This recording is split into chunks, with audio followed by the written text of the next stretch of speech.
élections.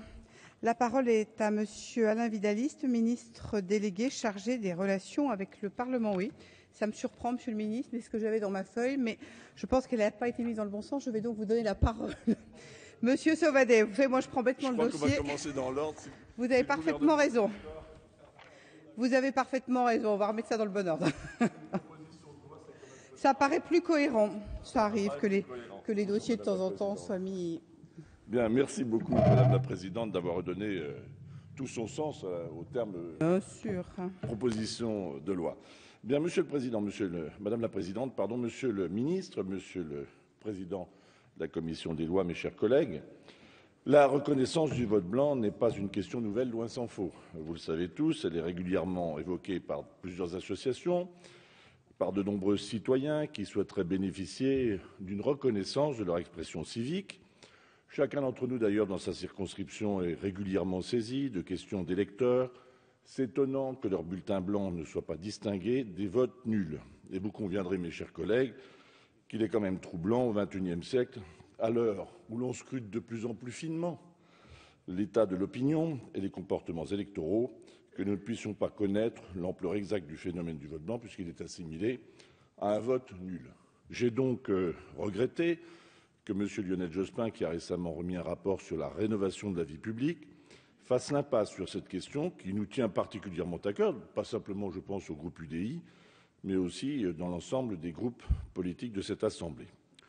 Pourquoi ça nous tient à cœur? Tout simplement parce que cette reconnaissance participe d'un renouveau démocratique, pour reprendre le titre même du rapport de M. Jospin. C'est simplement reconnaître le droit à chacun de ceux qui ne se reconnaissent pas dans l'offre politique d'être reconnus pour son vote et qu'il soit identifié. Il s'agit d'ailleurs d'une demande largement plébiscitée par nos concitoyens, parce qu'il se trouve que juste au moment où on examinait en commission cette proposition de loi, le Nouvel Observateur, pour ne pas le citer, réalisait un sondage, donc c'était juste il y a une semaine, qui indiquait que pas moins de 69% des Français estiment qu'il est nécessaire de reconnaître enfin le vote blanc aux élections. C'est une question qui n'est pas nouvelle, qui a trouvé un écho au sein de nos assemblées parlementaires, puisque législature après législature, vous le savez tous, de nombreux groupes et de nombreux députés ont déposé des propositions de loi visant à reconnaître le vote blanc. Avant de présider d'ailleurs la commission des lois, Monsieur le Président Jean-Jacques Urvoas avait déposé lui-même d'ailleurs une proposition de loi en février 2012. Et l'une de ces propositions, vous le savez mes chers collègues, a d'ailleurs été adoptée en 2003 par l'Assemblée nationale, celle de Jean-Pierre Ablin, mais elle n'a jamais terminé sa navette. J'en étais d'ailleurs l'un des signataires. Il s'agissait déjà à l'époque d'une proposition de loi défendue par le groupe UDF. Et dès cette époque, j'avais regretté, j'en m'en suis entretenu avec le président Urvoas, j'avais regretté que cette proposition de loi ait été modifiée par rapport à son contenu initial, puisqu'elle s'en est tenue, cette PPL qui avait été adoptée, à un décompte séparé des votes blancs sans les inclure dans les suffrages exprimés. C'est précisément sur cette question d'inclure ou non les votes blancs dans les suffrages exprimés que se sont à nouveau cristallisées nos discussions en commission et qui a abouti d'ailleurs au rejet de la proposition de loi telle que je l'ai présentée au nom du groupe UDI. Le texte que je vous ai présenté, que je vous ai proposé, est clair. Il prévoit non seulement une reconnaissance juridique, enfin une reconnaissance du vote blanc, distingué du vote nul, mais il prévoit aussi d'en donner un contenu juridique avec notamment la comptabilisation dans les suffrages exprimés. Alors j'ai bien entendu les résistances des uns et des autres sur les conséquences politiques et sur les conséquences juridiques que pourrait comporter la comptabilisation du vote blanc dans les suffrages exprimés. D'abord, je pense que dans les référendums, même si nous avons là un point de vue différent, Monsieur le Président de la Commission, je pense que dans les référendums, ça aurait vraiment un sens qu'on puisse comptabiliser dans les suffrages exprimés le vote blanc. Bon, d'abord parce que le vote blanc, c'est aussi le fait de considérer qu'en allant voter, on ne se reconnaît pas, en tout cas la question telle qu'elle est posée ne paraît pas opportune. Alors j'ai bien entendu l'argument que vous avez développé, Monsieur le Président, puisque vous avez indiqué que l'addition des votes blancs et celle des votes non suffirait à rejeter la question posée, alors même que les non n'auraient pas obtenu la majorité absolue des suffrages exprimés. C'est un argument qui a sa validité et que je peux entendre, Monsieur le Président. Pour les élections, les autres élections, enfin pour les élections, puisqu'on vient de parler du référendum, L'intégration des votes blancs dans les suffrages exprimés n'aurait pas de conséquences déterminantes, selon moi, lorsque le scrutin a lieu à la représentation proportionnelle. Tout au plus faudrait-il regarder les effets de seuil, puisque ce sont les effets de seuil qui conditionnent l'accès au siège ou la possibilité notamment de fusionner les listes entre le premier et le second tour. Je pense notamment là aux élections régionales. Alors c'est vrai que c'est surtout pour les élections au scrutin majoritaire que la prise en compte des votes blancs aurait des conséquences. D'une part, ça a été évoqué en commission, il est incontestable que cela changerait la donne pour l'élection au premier tour, du fait de la nécessité de réunir la majorité absolue des suffrages exprimés pour être élu dès ce premier tour. Au second tour, qui se décide à la majorité relative, certains ont avancé dans les discussions, et lorsque j'ai rencontré des constitutionnalistes, que les votes blancs, un jour, pourraient se trouver être plus nombreux que les votes en faveur du candidat le mieux placé. Très franchement, je ne vois pas bien ce qu'en serait la conséquence. Et en tout cas, c'est un argument assez irréaliste, mais enfin, il est évoqué. Donc, je me faisais un devoir de l'évoquer comme rapporteur de cette proposition de loi. En tout cas, une chose est sûre, reconnaître le vote blanc comme un suffrage exprimé participerait de cette reconnaissance d'un choix démocratique, d'un choix politique. D'ailleurs, vous observerez dans le rapport, et je vous y rends attentif, que c'est un véritable choix politique qui est manifesté par nos compatriotes. On l'observe notamment dans les seconds tours. C'est au second tour que, lorsque l'offre se réduit, naturellement, que les votes blancs et nuls sont les plus importants. Vous l'avez vu d'ailleurs dans le rapport, donc je tiens simplement à le rappeler. La seule vraiment difficulté juridique que je vois, c'est pour l'élection présidentielle, puisque l'article 7 de la Constitution dispose que le président de la République est élu à la majorité absolue des suffrages exprimés.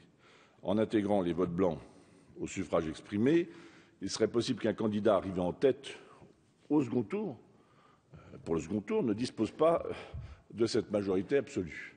Cette situation est d'ailleurs bien réelle, puisque j'ai regardé les situations sur les élections des présidents de la République. D'ailleurs, il aurait été intéressant d'avoir un décompte précis des votes blancs lors de la dernière élection présidentielle, puisque quand on regarde les choses, d'ailleurs, il n'était pas le seul, le président Hollande, dans ce cas. J'entends bien ce que vous m'aviez dit, Monsieur Urvoas, Monsieur le Président. Il n'est pas le seul, mais en tout cas, il n'a pas réuni la majorité absolue des votants, si on y intégrait les votes blancs, puisque non pas seulement 48,6% des citoyens ayant déposé un bulletin dans l'urne ont choisi M. François Hollande, qui a en revanche obtenu 51,6% des suffrages exprimés. Ça veut dire que là, nous avons eu pour cette élection 5,8% des votants qui ont mis un blanc ou un nul.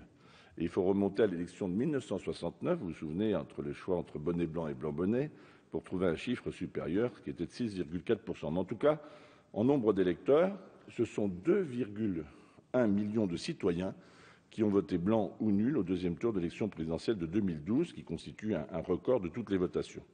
Alors, pour surmonter cette difficulté, on le voit bien, seule une révision constitutionnelle permettrait de dépasser cet obstacle issu de l'adoption éventuelle d'une proposition de loi qui irait jusqu'à reconnaître le vote blanc comme suffrage exprimé. Bon, si on le voulait vraiment, mes chers collègues, c'est un obstacle qui pourrait être surmonté, puisque certaines dispositions du rapport Jospin devront faire l'objet d'un projet de révision constitutionnelle, offriront au Parlement l'occasion donc de se saisir éventuellement de cette question. Mais mes chers collègues, l'enjeu est clair et je vais l'exprimer très simplement devant vous tous.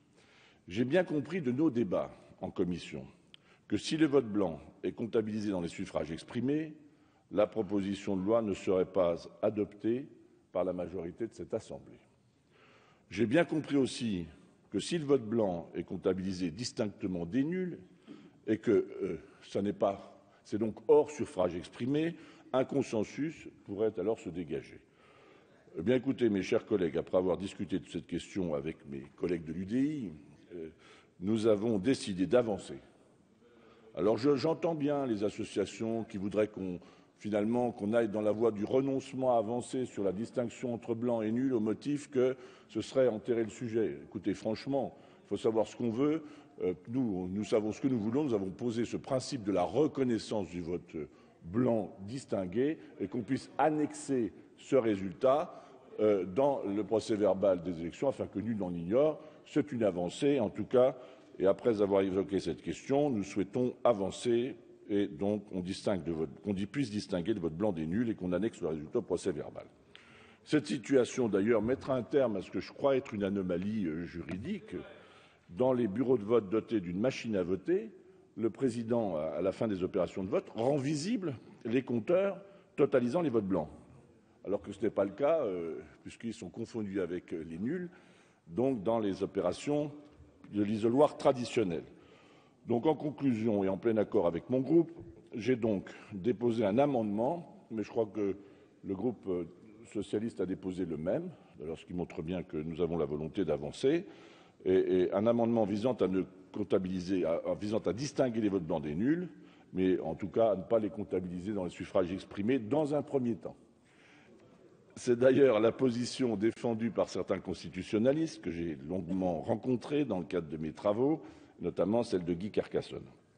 Nous avons pris cette décision parce que nous pensons que voter blanc, ce n'est pas comme voter nul, que finalement, il faut que nous ayons aussi à l'Assemblée l'humilité de reconnaître qu'un citoyen peut ne pas se reconnaître dans l'offre politique qui lui est proposée et que cette manifestation qu'il ne s'y reconnaît pas par un vote blanc, c'est un acte aussi politique, un acte citoyen qu'il faut simplement avoir l'humilité et la responsabilité de reconnaître. Donc je vous propose d'opérer cette distinction claire, parce qu'évidemment, un vote nul relève d'une irrégularité constatée sur le vote, alors que le vote blanc est une manifestation politique, ce qui permettra d'ailleurs d'éviter à certains de se réfugier soit dans l'abstention, c'est-à-dire de considérer qu'il n'est pas utile d'aller voter compte tenu que son vote n'est pas reconnu, et puis ça évitera peut-être aussi à certains d'aller chercher dans les extrêmes l'expression d'un mécontentement durable ou passager. Voilà, mes chers collègues, ce que je vous propose, et je vous remercie en tout cas d'être venus nombreux pour cette proposition.